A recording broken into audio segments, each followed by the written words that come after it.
أما بعد فأعوذ بالله السميع العليم من الشيطان الرجيم من همزه ونفخه ونفثه بسم الله الرحمن الرحيم۔ آج ہم نے 17واں پارہ پڑھا ہے اور اس پارے میں 2 صورتیں ہیں، سورہ الانبیاء اور سورہ الحج۔ سورہ الانبیاء کا آغاز اللہ نے اس بات سے کیا ہے، اقترب للناس حسابهم وهم فی غفلۃ معرضون۔ اللہ فرماتے ہیں لوگوں کا حساب قریب آ گیا ہے اور وہ غفلت میں منہ موڑے ہوئے ہیں۔ حساب قریب آ گیا ہے، اس کے 2 مطلب ہیں۔ ایک تو اس کا مطلب یہ ہے کہ قیامت قریب آ گئی ہے، جس طرح کہ دوسرے مقام پر اللہ نے فرمایا اقتربت الساعہ، قیامت قریب آ گئی ہے۔ اور ایک اس کا مطلب یہ ہے، تو قیامت والے دن چونکہ حساب ہوگا اس لیے قیامت قریب آ گئی تو حساب قریب آ گیا۔ ایک اس کا مطلب یہ ہے اقترب للناس حسابهم، کہ جب کو بندہ فوت ہوتا ہے تو اس کے مرنے کے بعد قبر میں اس سے پوچھ گچھ ہوتی ہے، من ربک ما دینک ما تقول فی ھذا الرجل الذی بعث فیکم۔ تو یہ بھی جو سوالات ہوتے ہیں یہ بھی ایک چھوٹا موٹا حساب ہے۔ انسان سے اس کے عقائد، اس کے نظریات اور اس کا کردار، اس کے اعمال کے بارے میں پوچھا جاتا ہے کہ زندگی کس قانون اور کس اصول پہ گزار کے آئے ہو۔ تو پھر جو وہ جواب دیتا ہے اس کے مطابق اس کی آخرت کی بنیاد رکھ دی جاتی ہے۔ اگر وہ جواب صحیح دے، ربی اللہ دینی الاسلام اور نبی محمد الرسول اللہ صلی اللہ علیہ وسلم، تو پھر اس کی جو آخرت کی بنیاد ہے وہ ٹھیک رکھ دی جاتی ہے۔ نم کا نومت العروس، قبر وسیع ہو جاتی ہے، جنت کی کھڑکیاں اور دروازے کھل جاتے ہیں۔ اور اگر وہ یہ جواب صحیح نہ دے سکے اور آگے سے کہے ہا لا ادری، ہا لا ادری، ہا لا ادری، کہ مجھے تو پتہ ہی نہیں میرا رب کون ہے، مجھے تو پتہ ہی نہیں میرا نبی کون ہے، مجھے تو پتہ ہی نہیں کہ میرا دین کیا ہے، تو پھر اس کے اوپر اس کی بنیاد رکھ دی جاتی ہے کیا؟ اس کی قبر بند، جو قبر اس پر تنگ کر دی جاتی ہے اور وہ جہنم کا گڑھا بن جاتا ہے، جہنم کے دروازے اور کھڑکیاں کھول دی جاتی ہیں اور عذاب میں وہ مبتلا ہو جاتا ہے، اور یہی معاملہ قیامت والے دن اس کے ساتھ ہوگا۔ تو یہ بھی ایک حساب ہے۔ تو جو بندہ مرتا ہے اس کا وہ حساب ظاہر بات شروع ہو جاتا ہے۔ تو قل اقترب للناس حسابهم، ہر بندے کا حساب قریب آ چکا ہے، اس کی موت کے ساتھ منسلک ہے۔ جیسے ہی وہ مرتا ہے ویسے ہی اس کا حساب شروع ہو جاتا ہے۔ لیکن فرمایا لوگ غفلت میں منہ موڑے ہوئے ہیں، لوگوں کو خیال ہی نہیں کہ ہماری کسی بھی وقت موت آ سکتی ہے اور ہم نے مرتے ہی کچھ سوالوں کے جواب دینے ہیں، ان کو اس بات کا کوئی خیال نہیں، کوئی احساس نہیں، کوئی فکر نہیں، وہ غفلت میں اعراض کیے ہوئے ہیں۔ تو اللہ تعالی ہمیں ایسے غافل لوگوں میں شامل نہ کرے، ہمیں اپنی موت اور اپنی موت کے بعد کے جو حالات، جو آخرت کی منزلیں پیش آنی ہیں، اللہ تعالی ہمیں ان کی تیاری کرنے کی توفیق عطا فرمائے۔ اسی صورت کے اندر اللہ وحدہ لا شریک نے اپنے بعد نبیوں کا ذکر فرمایا ہے، اور نبیوں کا ذکر کرنے سے پہلے اللہ تعالی نے ایک حقیقت بیان فرمائی۔ امام الانبیاء جناب محمد الرسول اللہ صلی اللہ علیہ وسلم کو اللہ نے مخاطب کیا اور فرمایا وَمَا جَعَلْنَا لِبَشَرٍ مِّن قَبْلِكَ الْخُلْدَ أَفَإِن مِّتَّ فَهُمُ الْخَالِدُونَ كُلُّ نَفْسٍ ذَائِقَةُ الْمَوْتِ۔ فرمایا اے محبوب پیغمبر صلی اللہ علیہ وسلم، آپ سے پہلے جتنے بھی بشر آئے ہیں کوئی بھی ہمیشہ رہنے کے لیے نہیں آیا، ایک خاص مدت، ایک خاص وقت لے کے وہ آیا جتنا اللہ نے اس کا لکھا۔ وہ اپنا وقت پورا کر کے ہر نبی، ہر بشر، ہر انسان دنیا سے چلا گیا۔ اور اے پیغمبر صلی اللہ علیہ وسلم، افإن مت فهم الخالدون، جس طرح سب نے دنیا چھوڑ دی، اپنا اپنا وقت پورا کر کے دنیا سے چلے گئے۔ عیسیٰ علیہ السلام کو اللہ تعالیٰ نے زندہ آسمانوں پہ اٹھایا ہے، لیکن ایک وقت آئے گا وہ بھی دنیا پہ تشریف لائیں گے اور پھر موت سے ہمکنار ہوں گے، ان کو بھی موت آئے گی، وہ بھی موت سے بچ نہیں سکیں گے۔ تو فرمایا جب سب نے موت کا پیالہ پیا ہے اور پینا ہے تو اے میرے محبوب پیغمبر صلی اللہ علیہ وسلم، آپ کو بھی موت آنی ہے، آپ بھی موت سے بچ نہیں سکتے، آپ کو بھی موت آنی ہے۔ تو اے میرے نبی، اگر آپ کو موت آئے تو کیا یہ جو آپ کے مخالفین ہیں یہ ہمیشہ رہیں گے؟ نہیں۔ اگر آپ موت سے بچ نہیں سکتے تو یہ کیسے بڑا موت سے بچ سکتے ہیں؟ یہ قانون ایک اٹل حقیقت ہے، یہ ایسا اصول ہے کہ رب نے کسی انسان کو، کسی جن کو اس سے مستثنا نہیں کیا، سب نے مرنا ہے۔ اور صرف انسانوں اور جنوں کی بات ہی نہیں، ہر ذی روح چیز نے مرنا ہے۔ بلکہ یہاں تک کی بس نہیں، اللہ نے قرآن مجید میں فرمایا کہ کل من علیہا فان وَيَبْقَى وَجْهُ رَبِّكَ ذُو الْجَلَالِ وَالْإِكْرَامِ، کیا جاندار کیا بے جان، جمادات، نباتات، اس کائنات کے اندر جو کچھ بھی ہے سب کچھ فنا ہونے والا ہے، باقی رہنے والی ذات ہے تو صرف اور صرف اللہ وحدہ لا شریک کی ذات ہے۔ اللہ کے علاوہ کسی کو بقا نہیں، کسی کو ہمیشگی نہیں، کسی نے ہمیشہ نہیں رہنا، صرف اللہ نے ہمیشہ رہنا، اس کو موت نہیں ہے، باقی سب نے مرنا ہے، سب نے فنا ہونا ہے۔ تو اے محبوب پیغمبر صلی اللہ علیہ وسلم، آپ نے بھی فوت ہونا ہے، اور ہمیشہ یہ جو آپ کے مخالفین ہیں انہوں نے بھی دنیا میں ہمیشہ نہیں رہنا، سب نے مرنا ہے۔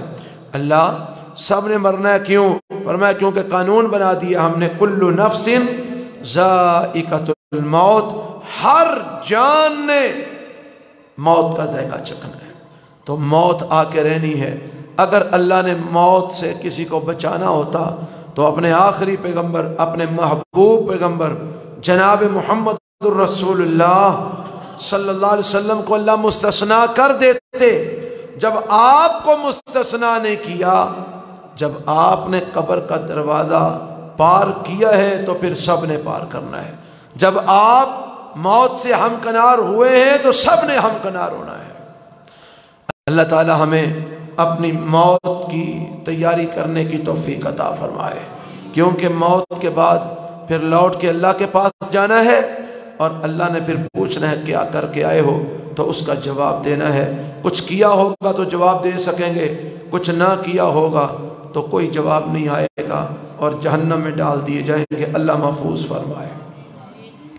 پھر اللہ تعالیٰ نے انبیاء کا تذکرہ فرمایا، بلکہ اس سے پہلے ایک اور بات میری نظر میں آ گئی، وہ بھی بیان کر دیتا ہوں۔ اللہ فرماتے ہیں وَنَضَعُ الْمَوَازِينَ الْقِسْطَ لِيَوْمِ الْقِيَامَةِ، اللہ نے قیامت والے دن کا ایک منظر بیان کیا ہے۔ کیا؟ کہ قیامت والے دن ترازو رکھا جائے گا اور اس میں اعمال نامے تولے جائیں گے۔ یہ ترازو کا رکھا جانا یہ ایک اٹل حقیقت ہے، یہ کوئی افسانہ نہیں ہے، یہ کوئی کہانی نہیں ہے، بلکہ یہ اٹل حقیقت ہے کہ روز قیامت اللہ میدان محشر میں ایک ترازو رکھیں گے، اس ترازو کے اندر اعمال تولے جائیں گے، نیکیاں بھی تولی جائیں گی، بدیاں بھی تولی جائیں گی۔ اللہ اکبر کبیرہ۔ اب یہاں پر کچھ ایسے فرقے اس کائنات میں گزرے ہیں، اور شاید آج بھی کچھ لوگ موجود ہوں، کہ جن کا یہ کہنا ہے کہ کوئی ترازو شرازو نہیں رکھا جائے گا، کوئی اعمال نہیں تولے جائیں گے۔ بھلا اعمال کیسے تولے جا سکتے ہیں؟ عمل بھی بھلا تولا جا سکتا ہے؟ عمل نظر آتا ہے؟ عمل ایک ہم عمل کرتے ہیں، ایک ہم نماز پڑھتے ہیں، تو اگر کوئی کہے کہ نماز کو تولو تو تول سکتے ہیں ہم نماز کو؟ نہیں تول سکتے نا۔ تو یہی بات لے کر انہوں نے کہا کہ عمل کا وجود ہی نہیں، تو جس چیز کا وجود نہیں بنا وہ کیسے تولی جا سکتی ہے؟ جو چیز نظر نہیں آتی بھلا اس کا وزن کیسے ہو سکتا ہے؟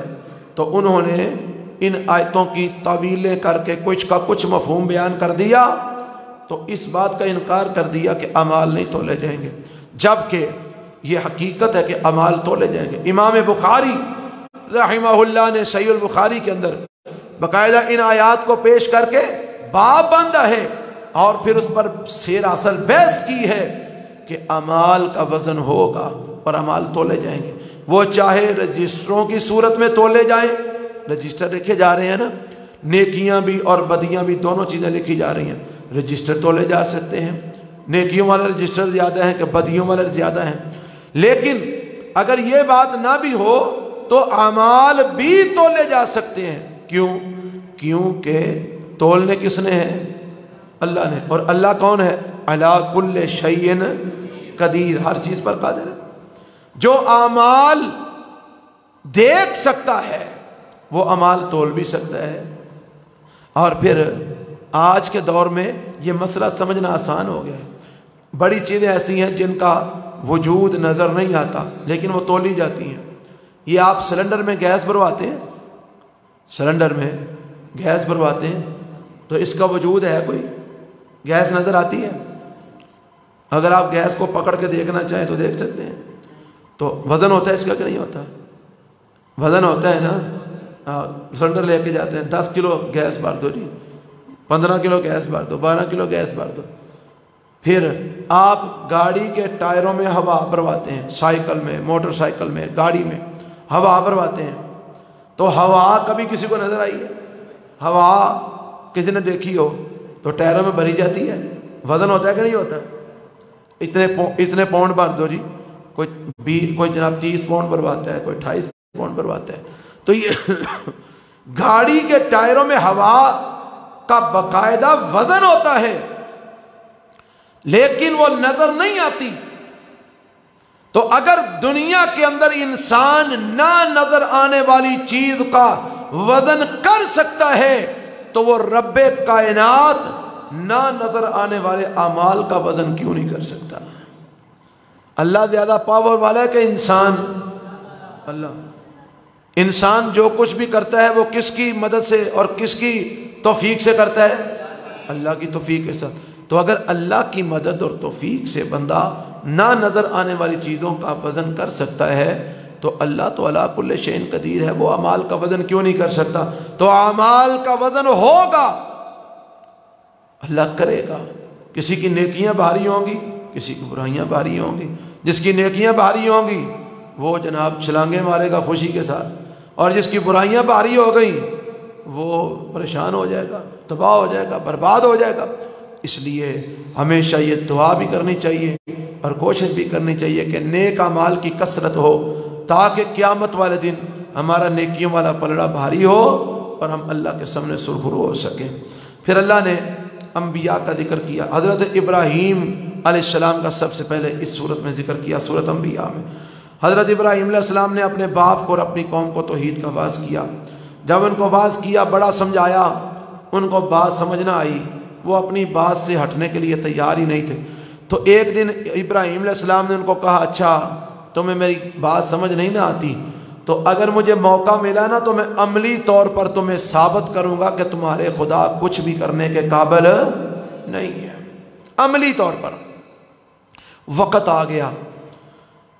ان کی قوم کا ایک سالانہ میلہ لگتا تھا اور وہ اس میلے کو منانے کے لیے بستی چھوڑ کر سارے لوگ میلے میں چلے جاتے تھے، کوئی بندہ پیچھے نہیں رہتا تھا، بیبیاں، بندے، بچے، جوان، بوڑھے، سب وہ بستی کو خالی کر کے نا باہر چلے جاتے تھے اور 2-3 دن خوب وہاں پر ہلا گلا کرتے، کھاتے پیتے، انجوائے کرتے، موجے مارتے، اور پھر جب وہ واپس آتے، جاتے ہوئے وہ اپنے نذرانے اپنے خداؤں کے سامنے رکھ جاتے اور پھر واپس آتے تو پھر ان کو خود بھی کھاتے اور لوگوں میں بھی بانٹتے، تبرک کے طور پر، تبرک تبرک تبرک۔ اس دفعہ بھی انہوں نے ایسے ہی کیا، کھانے شانے رکھ دیے اپنے خداؤں کے سامنے، جو ان کا معبد خانہ تھا وہاں پر خداؤں کے سامنے سب کھانے رکھ دیے اور خود وہ جناب چلے گئے۔ ابراہیم علیہ السلام کو کہتے ہیں، ابراہیم آؤ تم بھی ہمارے ساتھ چلو، انجوائے کرو گے، فریش ہو جاؤ گے۔ ابراہیم علیہ الصلوۃ والسلام نے ان کے ساتھ ایک بات کی، کہا انی سقیم، مجھے ایسے لگتا ہے کہ میں بیمار، میری طبیعت خراب ہے۔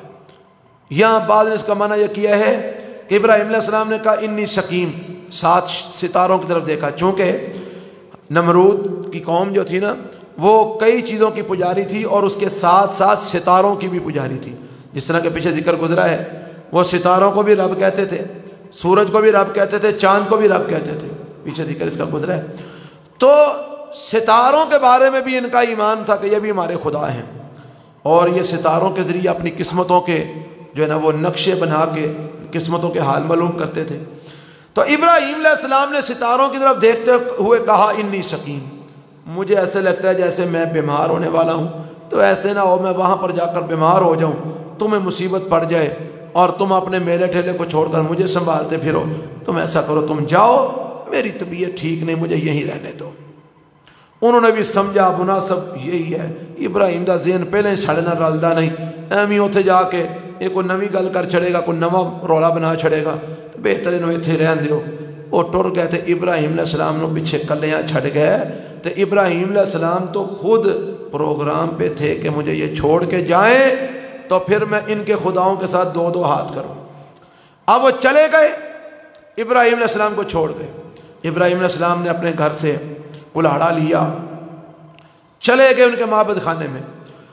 وہاں پر درمیان میں سب سے بڑا ان کا خدا جو تھا نا بت، وہ درمیان میں پڑا ہوا تھا، اور اس کے سائڈوں پر چھوٹے پھر چھوٹے پھر چھوٹے پھر چھوٹے انہوں نے خدا اس ترتیب کے ساتھ رکھے ہوئے تھے، یعنی چھوٹے سے لے کر بڑے تک، پھر بڑے سے چھوٹے تک، اس طرح وہ 4 چفیرے خدائی خدا معبد خانے میں رکھے ہوئے تھے، درمیان میں سب سے بڑا اور سائڈوں پر چھوٹے چھوٹے چھوٹے چھوٹے خدا۔ اب ابراہیم علیہ السلام گئے اور جا کر انہوں نے ان بتوں سے کہا ما لکم لا تاکلون، اور تمہیں کیا ہے، تم کھاتے کیوں نہیں ہو؟ ان کے سامنے کھانے جو پڑے ہوئے تھے، تم کھاتے کیوں نہیں ہو؟ اچھا وہ اب ظاہر بات ہے وہ تو بول نہیں سکتے تھے، انہوں نے کیا بولنا تھا، وہ تو بولنے والے بول سکتے ہی نہیں تھے۔ ابراہیم علیہ السلام نے کہا ما لکم لا تنطقون، اور بولتے کیوں نہیں ہو؟ کوئی جواب نہ آیا۔ ابراہیم علیہ السلام آگے بڑھے، فجعلہم جزازا، ان کو ٹکڑے ٹکڑے کر دیا، سارے جتنے بھی خدا تھے نا سوائے بڑے خدا کے، باقی سب جو چھوٹے خدا تھے ان کے، وہ چھوٹے بڑے سب، کسی کے سر اتار دیا، کسی کے بازو توڑ دیے، کسی کو درمیان میں سے 2 ٹکڑے کر دیا، کسی کی ٹانگیں توڑ دی، ٹکڑے ٹکڑے جزازا، ٹکڑے ٹکڑے کر دیا، الا کبیرن، سوائے بڑے کے، بڑے کو چھوڑ دیا۔ کیوں؟ کیونکہ ان کو تھوڑا سا جھنجھوڑنا تھا، تو اس کے لیے بڑے کو چھوڑنا ضروری تھا، بڑے کو چھوڑا، بڑے کو کچھ نہیں کہا، باقی چھوٹے سارے جو نا وہ جو خدا ان کے تھے نا ان سب کو ختم کر دیا، توڑ دیا، اور وہ جو کلاڑا تھا نا وہ اس بڑے کے کندھے پہ رکھ دیا اور خود گھر میں آ گئے۔ اب وہ 1-2 دن بعد جب واپس میلے سے واپس آئے تو اپنے طریقے کے مطابق وہ سیدھا معبد خانے میں گئے، جا کر وہاں پر انہوں نے دیکھا تو وہ تو سارے خدا گرے پڑے ہوئے ہیں، ٹکڑے ٹکڑے ہوئے ہیں، پریشان ہو گئے، کہنے لگے من فعل ھذا بآلہتنا، یہ ہمارے معبودوں کے ساتھ یہ سلوک کون کر گیا؟ تو بیچ میں سے جو گویڑ لگانے والے تھے نا بوڑھے بوڑھے، انہوں نے کہا سمینا فتى یذکرہم یقال لہ ابراہیم، باقی سارے تو ان سے ڈرتے ہیں، وہ تو ان کو پیچھا بھی نہیں کرتے کہ کدھر بزرگ ناراض نہ ہو جان پیچھا کیتے ہیں، تے او تے نہ کل ڈردے نے، ایک ہی نوجوان، ایک ہی نوجوان ہے پوری بستی میں جو کہتا ہے کہ یہ خدا تمہارے کچھ کرنے کے قابل نہیں، یہ تمہارے اپنے بنائے ہوئے ہیں، یہ تو تمہارے محتاج ہیں، لگتا ہے یہ کام اسی کا ہے، اس کے علاوہ کوئی نہیں یہ کام کر سکتا۔ کون ہے جی وہ؟ کہنے لگے یقال لہ ابراہیم، اس کو ابراہیم کہا جاتا ہے، کہتے ہیں فاتو بہی، لاؤ اس کو۔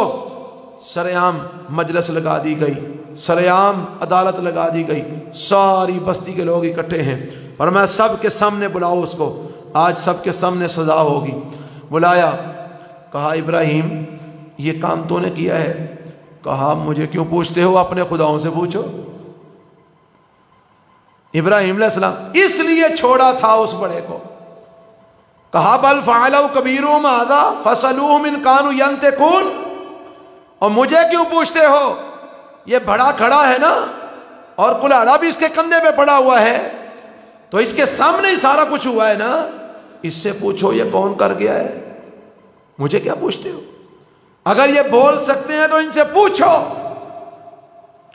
اب ابراہیم علیہ السلام کی بات کا جواب تو ان کے پاس تھا کوئی نہیں۔ فراجعوا الی انفسہم فقالوا انکم انتم ظالمون، نیوی پا کے آندے نے قصور تہاڈا اپنا، تانوں کنے کیا سی خدا کلے چھڑ کے جاؤ، تانوں چاہیے سی خداواں دی حفاظت واسطے پیرا مقرر کر کے جاندے، تو کلے چھڑ گئے سو، بیچارے خدا مار کھا گئے نے کلے ابراہیم کو لو۔ وہ کیسا خدا ہے جو ابراہیم سے مار کھا گئے، جن خداؤں کو پیرے کی ضرورت ہے؟ اور ہمارے ہاں بھی یہ ٹبر ایسا ہی ہے نا، قبر والا بابا لیکھوں میں میکھے مار سکتا ہے، اس کی قبر کے اوپر لگے ہوئے درخت سے کو ٹہنی اتارے تو اس کی ٹانگیں توڑ دیتا ہے اور اس کے بازو بھی توڑ دیتا ہے۔ اگر اس کے نام کی 11ویں شریف نہ پکائی جائے تو وہ بھینسوں کے تھنوں سے دودھ کی بجائے خون جاری کر دیتا ہے، لیکن اپنی حفاظت بیچارہ نہیں کر سکتا۔ اس کی حفاظت کے لیے دروازہ لگا کے تالا مارا ہوا ہے اور اوپر نگران بٹھایا ہوا ہے کہ کہیں بابا جی کا اچھاڑ نہ کوئی اتار کے لے جائے۔ عجیب بات ہے، وہ بابا اپنے مریدوں کی ساری حاجتیں پوری کرتا ہے، ان کی ڈوبی ہوئی بیڑیاں بھی تارتا ہے، اپنی حفاظت نہیں کر سکتا، اس کی حفاظت مریدوں نے کرنی ہے۔ مت ماری ہے نا، عقل نہیں کام کرتی۔ کہنے لگے ابراہیم تمہیں تو پتہ ہے یہ بول نہیں سکتے، تمہیں تو پتہ ہے یہ بیچارے بول نہیں سکتے، ہم ان سے کیا پوچھیں؟ ابراہیم علیہ السلام نے فرمایا افتعبدون من دون اللہ ما لا ينفعکم شیئا ولا یضرکم، وہ ان کی پوجا کرتے ہو جو نہ تمہیں نفع دے سکتے ہیں نہ نقصان دے سکتے ہیں، وہ بیچارے اپنے آپ جو کہ نہیں، تم ان کی پوجا کرتے ہو۔ اف لکم، افسوس ہے تم پر، کن کی تم پوجا کرتے ہو، عقل نہیں کرتے؟ انہوں نے کہا ابراہیم کو سزا دی جائے۔ کیا سزا دی جائے؟ حرقو، اس کو جلا دو۔ جلانا کیوں ہے جی؟ وانصروا آلیہتکم، اپنے معبودوں کی مدد کرو، اس کو جلا دو اور اپنے معبودوں کی مدد کرو۔ یہ اچھے معبود ہیں جو اپنے ماننے والوں کی مدد کے محتاج ہیں، ہمارا معبود تو کسی کی مدد کا محتاج ہے نہیں ہے، وہ تو خود ساری کائنات کی مدد کرتا ہے۔ اچھا جی جلا دو جی۔ اب بہت بڑی ایک چیخا بنائی گئی، وہاں پر آگ لگائی گئی اور کوئی 40 دن تک کہتے ہیں جی آگ جلتی رہی، اور عورتوں نے منتیں مانی کہ میں اگر ٹھیک میرا بچہ ہو جائے، تندرست ہو جائے تو میں اتنے من لکڑیاں ابراہیم کو جلانے کے لیے ڈال کے آؤں گی۔ 40 دن تک وہ آگ جلتی رہی، بڑی آگ آسمان کو چھو رہی ہے، آسمان سے کوئی پرندہ اس آگ کے اوپر سے نہیں گزر سکتا، اتنی شدید آگ ہے۔ اب آگ تیار ہو گئی تو کہتے ہیں ابراہیم کو پھینکنے کیسے ہے، قریب کون جائے، نیڑے جا ہی کو نہیں سکتا، ایڈی ہوتی تپش۔ کہنے لگے منجنیق بناؤ، شیطان ان کو مشورہ دے رہا تھا، منجنیق بناؤ، وہ جس کے ساتھ دور تک پتھر پھینکے جاتے ہیں، منجنیق مشین بناؤ۔ بنائی گئی، اس میں ابراہیم علیہ السلام کو ڈال کے آگ کی طرف پھینکا گیا۔ ابراہیم علیہ السلام فضا میں تھے، منجنیق سے نکل کر آگ کی طرف جا رہے تھے، راستے میں جبرائیل علیہ السلام ملے، کہا حکم دیجئے یہ آگ اٹھا کے ان پر پھینک کر سب کو تیس نیس کر دیتا ہوں۔ کہا اللہ نے حکم دے کے بھیجا ہے یا اپنی مرضی سے آئے ہو؟ کہا اپنی مرضی سے، اللہ سے اجازت لے کے آیا ہوں۔ فرمایا پھر مجھے تیری ضرورت نہیں، حسبی اللہ، مجھے میرا اللہ کافی ہے، مجھے میرا اللہ کافی ہے۔ یہ فضا میں بات ہو رہی ہے، منجنیق سے نکل کر آگ کی طرف جا رہے ہیں۔ تو اللہ نے پھر اپنے یار کی توحید کی لاج رکھ لی، اس نے کہا تھا مجھے میرا اللہ کافی ہے۔ اللہ نے ابراہیم کے آگ تک پہنچنے سے پہلے ہی آگ کو حکم دیا، یا نار کونی بردم و سلامہ، ٹھنڈی ہو جا، سلامتی والی ہو جا، میرا ابراہیم آ رہا ہے۔ ابراہیم علیہ السلام آئے، آگ ٹھنڈی اور سلامتی والی ہو چکی ہے، اس میں آ کے آرام سے بیٹھ گئے، جنت سے پھل آ گئے، بیٹھ کے کھا رہے ہیں۔ یہ ہے ابراہیم علیہ السلام کا واقعہ، اللہ نے سورت میں بیان کیا۔ پھر اس کے بعد اللہ نے نوح علیہ السلام کا واقعہ بیان کیا، داؤد علیہ السلام کا تذکرہ کیا ہے، تھوڑا سا سلیمان علیہ السلام کا تذکرہ کیا ہے، اور ایوب علیہ السلام کا تذکرہ کیا ہے، اور ایوب علیہ السلام کا تذکرہ کیا ہے؟ بیمار ہو گئے، 17 سال بیماری رہی، شدید بیماری، اور اس بیماری کے اندر مزید آزمائش ہی آئی، سارے بچے فوت ہو گئے، اولاد فوت ہو گئی، جانور سارے مر گئے، اور جناب وہ سب لوگ چھوڑ چھاڑ کے چلے گئے، اکیلے ایوب علیہ السلام رہ گئے، بڑی شدید قسم کی بیماری، لیکن کبھی اللہ سے شکوہ نہیں کیا، شکایت نہیں کی، دعا ضرور کرتے رہے۔ ان کی دعا کا ذکر کیا اللہ نے، اللہ فرماتے ہیں انہوں نے اللہ کو پکارا، اذ نادى ربہ انی مسنی الضر وانت ارحم الراحمین، مجھے بڑی تکلیف آئی ہے، تو تکلیفوں کو دور کرنے والا ہے، رحم کرنے والا ہے، مجھ پر بھی رحم فرما۔ اللہ فرماتے ہیں ہم نے ان کی دعا قبول فرما لی، اور ہم نے لمحے میں ان کی 17 سال کی بیماری کو ختم کر دیا، لمحے میں۔ کس طرح؟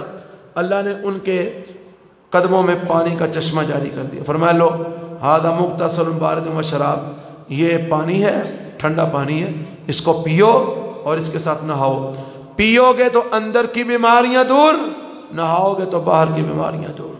حضرت ایوب علیہ السلام پانی پیا، اندر سے شفا مل گئی، نہائے، باہر سے بھی جسم ٹھیک ہو گیا، تندرست ہو گئے۔ یہ چند لمحے پہلے جو ایوب تھے اب وہ پہچانے نہیں جا رہے۔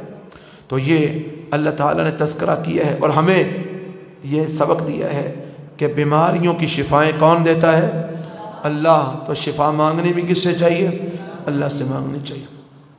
پھر اس کے بعد اللہ فرماتے، اور پھر اسی پہ بس نہیں، اللہ نے جو اولادیں، جو مال ان سے چھینا تھا، واپس لیا تھا، اللہ نے دگنا کر کے واپس لٹایا، دگنا کر کے۔ اللہ اکبر کبیرہ۔ روایتوں میں آتا ہے سونے کی ٹڈیاں اللہ نے ان پر برسائیں، تو حضرت ایوب علیہ السلام جلدی جلدی ان ٹڈیوں کو اکٹھا کرنے لگے سونے کی۔ اللہ نے کہا ایوب اتنی دیر صبر کے ساتھ اور اب اتنی بے صبری، 17 سال صبر کیا ہے بیماری پہ اور اب اتنی بے صبری؟ کہا اللہ بے صبری نہیں، تیری رحمت کو اکٹھا کر رہا ہوں، تیری رحمت اکٹھی کر رہا ہوں، یہ تیری رحمت ہے۔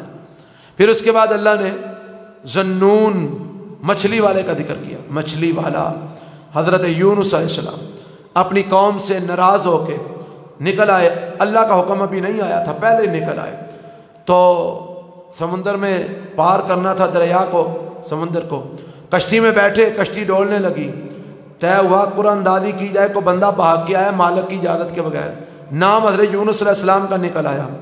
کہا جی بندہ تو بڑا نیک محسوس ہوتا ہے۔ کہا کوئی بات نہیں، نام میرا نکل آیا تو مجھے دریا میں پھینک دو۔ ادھر سے ان کو دریا میں پھینکا گیا، ادھر سے اللہ کا آرڈر آ گیا مچھلی کو، اے مچھلی میرا نبی آ رہا ہے، اس کو اپنے پیٹ میں محفوظ کر لے، وہ تیری خوراک نہیں بلکہ تیرا پیٹ اس کے لیے ایک حفاظتی قلعہ ہے، وہاں پر محفوظ کر لے اس کو۔ مچھلی نے ان کو اندر نگلا اور جا کر سمندر کی تہہ میں جا کے بیٹھ گئی۔ اب حضرت یونس علیہ السلام مچھلی کے پیٹ میں، سمندر کی تہہ گہرائیوں میں، مچھلی کے پیٹ میں قید ہے۔ ذرا ہوش سنبھلی تو اللہ سے دعا کی، فنادا فی الظلمات۔ حدیث میں آتا ہے جس وقت یونس علیہ السلام نے اللہ تعالیٰ کو آواز ماری نا، تو ایسی آواز نکلی جیسے بڑی گہرائی سے آواز آتی ہے۔ فرشتوں نے کہا اللہ یہ تیرا کون سا بندہ ہے جو اتنی گہرائی سے تجھے آواز مار رہا ہے؟ فرمایا یہ میرا نبی یونس ہے جو مچھلی کے پیٹ میں، سمندر کی تہہ میں پڑا ہوا مجھے آوازیں مار رہا ہے۔ اور آواز کیا ماری؟ اللہ الہ الا انت سبحانک انی کنت من الظالمین، تیرے سوا کوئی معبود نہیں، تو پاک ہے، میں ظالم ہوں، مجھ سے ظلم ہو گیا ہے، مجھ سے کوتاہی ہو گئی ہے، تو مجھے نجات عطا فرما۔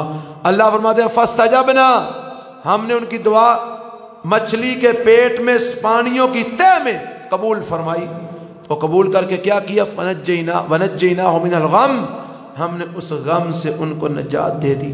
اور اللہ فرماتے ہیں وَكَذَلِكَ نُنْجِي الْمُؤْمِنِينَ، جیسے ہم نے یونس علیہ السلام کو نجات دی ویسے ہی ہم مومنوں کو بھی نجات دیتے ہیں۔ اور رسول اللہ صلی اللہ علیہ وسلم نے فرمایا جو یہ نبی یونس والے کلمات پڑھ کے اللہ سے دعا کرتا ہے اللہ اس کے غم دور کر دیتے ہیں۔ کون سی دعا؟ لا الہ الا انت سبحانک انی کنت من الظالمین، یہ کثرت سے پڑھ کے اللہ سے دعا مانگی جائے، اللہ غم دور کرتے ہیں، پریشانیاں دور فرماتے ہیں۔ پھر زکریا علیہ السلام کا ذکر کیا، اللہ سے دعا کی یا اللہ بوڑھا ہو گیا ہوں، اولاد نہیں ہے، وارث چاہیے۔ اللہ نے قبول کر لی، اور اللہ تعالیٰ نے ان کی جو صدا سے بانجھ بیوی تھی اس کو ٹھیک کر دیا، اور اللہ نے بیٹا یحییٰ عطا فرما دیا بڑھاپے کے اندر۔ تو نتیجہ یہ نکلا کہ اللہ اولاد دینے پہ آئے تو بوڑھوں کو بھی دے سکتا ہے، لہذا کبھی بھی کسی چیز سے بھی اللہ کے معاملے میں مایوس نہیں ہونا چاہیے اللہ تعالیٰ سے۔ تو یہ اللہ تعالیٰ نے اس میں ذکر کیا، اور پھر اس صورت کے آخر میں اللہ نے اپنے محبوب پیغمبر جناب محمد رسول اللہ صلی اللہ علیہ وسلم کی ایک صفت کو بیان کیا، وَمَا أَرْسَلْنَاكَ إِلَّا رَحْمَةً لِلْعَالَمِينَ، اور میں اے محبوب پیغمبر صلی اللہ علیہ وسلم ہم نے آپ کو ساری کائنات کے لیے رحمت بنا کے بھیجا ہے، رحمت للعالمین بنا کے بھیجا ہے۔ تو آپ رحمت للعالمین بن کے آئے ہیں۔ اس کے بعد سورہ حج شروع ہوتی ہے۔ سورہ حج کے شروع میں اللہ نے قیامت کے زلزلوں کا ذکر کیا، فرمایا ان زلزلۃ الساعۃ شیء عظیم، قیامت کے زلزلے بڑے سخت ہیں، تیاری کرو قیامت آنی ہے۔ اور اس کی ہولناکی کتنی کو ہوگی؟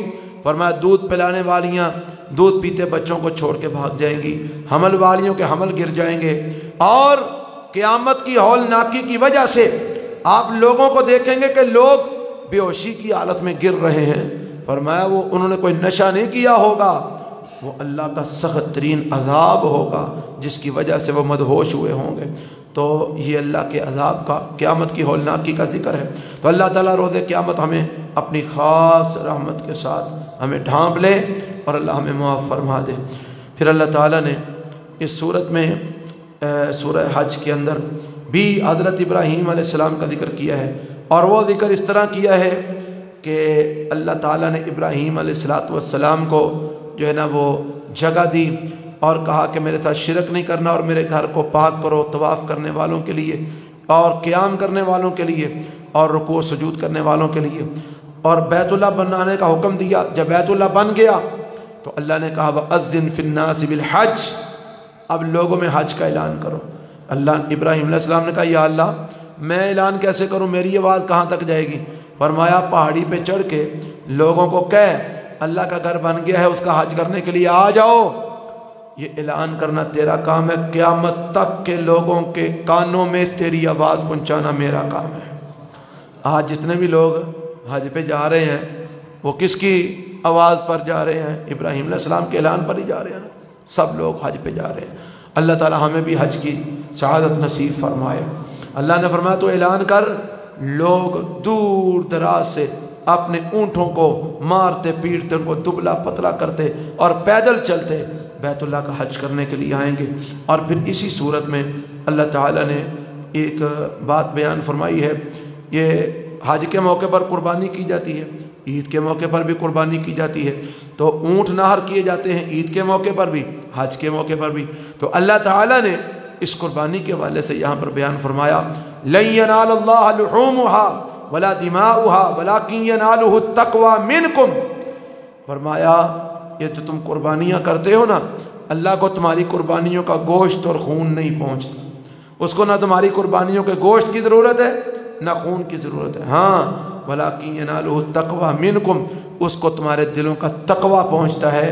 وہ دیکھتا ہے کہ جب تم اللہ کی راہ میں جانور قربان کرتے ہو تو تمہارے دل میں کیا ہے، تقوی ہے کہ نہیں، پرہیزگاری ہے کہ نہیں، اللہ کی توحید ہے کہ نہیں، محبت اللہ کی ہے کہ نہیں، اللہ یہ چیزیں دیکھتا ہے۔ اس کو تمہاری قربانیوں کا گوشت اور خون نہیں پہنچتا، وہ تقوی کو دیکھتا ہے۔